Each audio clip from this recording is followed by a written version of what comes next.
یہ بے مربت سا زمانہ ہے، اس میں خشکی ہی خشکی پائی جاتی ہے، بے کیف سا۔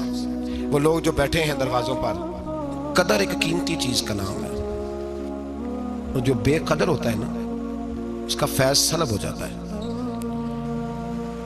قدر والا فیض یاب ہوتا ہے۔ لیکن نبی پاک صلی اللہ علیہ وسلم نے یہ نہیں فرمایا کہ میری فاطمہ کی بڑی فضیلت ہے، یہ تہجد گزار ہے، یہ بہت بڑی عالمہ ہے، یہ آپ کو نہیں ملیں گے۔ حضرت بی بی صاحبہ کے لیے یہ لفظ میرے نبی پاک صلی اللہ علیہ وسلم نے کہیں نہیں بیان فرمایا کہ میری بیٹی قائم اللائل ہے، صائم الطہر ہے، الفاطمہ تو بدعت۔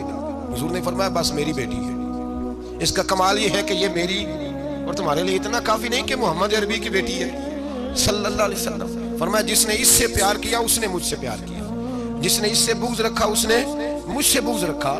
تو شرف نسبت یہ صوفیاء نے کوئی گھڑ نہیں لیا نظریہ، یہ قرآن کا، حدیث کا، صحابہ کا بتایا ہوا معاملہ۔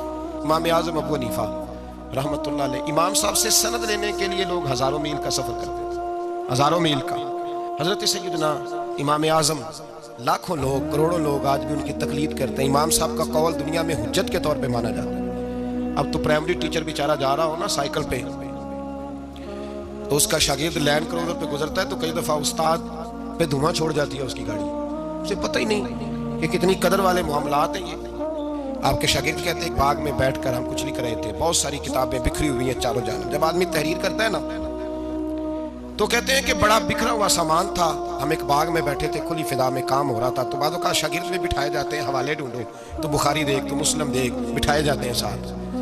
جو مصنف کتابیں لکھنے والے ہیں وہ دنگل کا سما ہوتا ہے، ادھر چیز بکھری ہے، کوئی ادھر چیز بکھری ہے، بڑے ان کے معاملات سخت ہو جاتے ہیں۔ شاگرد بھی بیٹھے ہوئے تھے تو کہتے ہیں بچے باہر گیند سے کھیل رہے ہیں، ایک گیند آ گئی باغ میں، ایک چھوٹا سا بچہ گیند لینے آیا تو امام صاحب اٹھ کے کھڑے ہو گئے، بچہ گیند لے کے چلا گیا۔